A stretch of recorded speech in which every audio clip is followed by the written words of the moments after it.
Assalamualaikum warahmatullahi wabarakatuh. Pada kesempatan ini, Pak Doni akan menyampaikan materi tentang adaptasi tumbuhan. Adaptasi tumbuhan. Semua makhluk hidup itu harus beradaptasi agar mereka bisa bertahan hidup di lingkungannya. Cara adaptasi pada tumbuhan yaitu kemampuan, kecenderungan makhluk hidup dalam menyesuaikan diri dengan lingkungan baru. Banyak sekali sifat yang membantu untuk tumbuhan beradaptasi. Adaptasi tumbuhan untuk melindungi diri. Misalnya nih, di sini ada kaktus. Kaktus ini memiliki duri yang tajam untuk melindungi diri dari musuhnya. Ya, di sini adalah melindungi diri. Kemudian ada mawar. Mawar memiliki duri yang pada bagian batangnya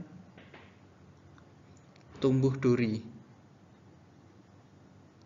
Juga untuk melindungi diri dari pemangsa.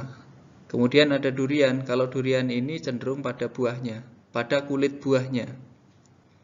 Nah, selain durian, ternyata tumbuhan, buah-buahan yang mempunyai getah itu juga untuk melindungi diri dari pemangsa. Kemudian adaptasi tumbuhan terhadap tempat hidupnya. Misalnya tumbuhan air, yaitu memiliki rongga udara sebagai tempat udara sehingga tumbuhan itu mampu menampung di air, mengapung di air. Kemudian memiliki daun yang lebar, stomata yang banyak. Di situ fungsinya untuk mempercepat penguapan. Kemudian memiliki saluran udara untuk mengeluarkan udara dari daun menuju akarnya. Nah, untuk tumbuhan yang di lingkungan kering atau di darat ya, di sini pada musim kemarau itu juga beradaptasi dengan cara menggugurkan daun. Nah, tumbuhannya di sini contohnya adalah jati, kapuk atau randu, pohon mahoni, dan juga kedondong. Nah, mereka pada musim kemarau akan menggugurkan daun untuk mengurangi penguapan. Nah, untuk tumbuhan gurun biasanya memiliki bentuk daun yang kecil, runcing, sedikit stomata. Nah, fungsinya di sini adalah untuk memperkecil penguapan. Akarnya panjang. Nah, akar yang panjang di sini untuk mencari daerah resapan air. Kemudian pada bagian batang, kulit batangnya dilapisi lilin untuk mencegah penguapan yang lebih.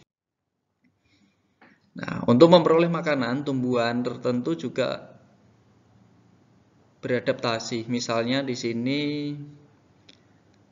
tumbuhan Venus.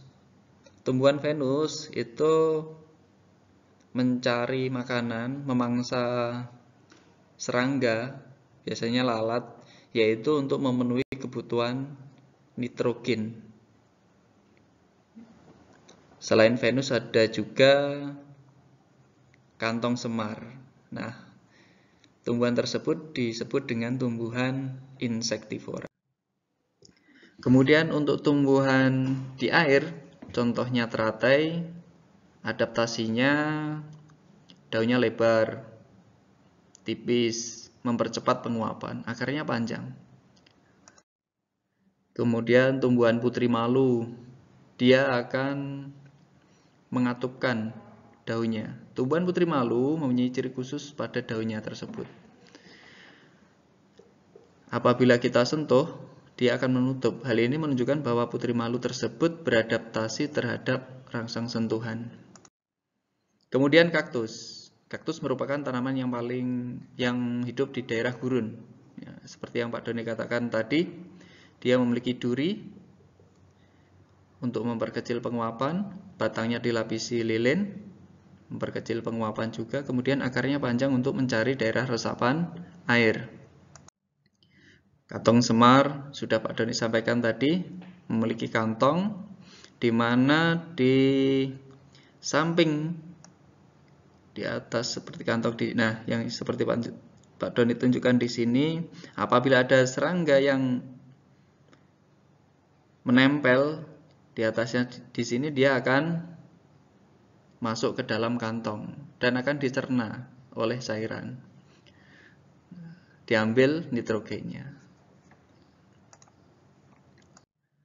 Nah, demikian yang bisa Pak Doni sampaikan. Jaga kesehatan, semangat. Assalamualaikum warahmatullahi wabarakatuh.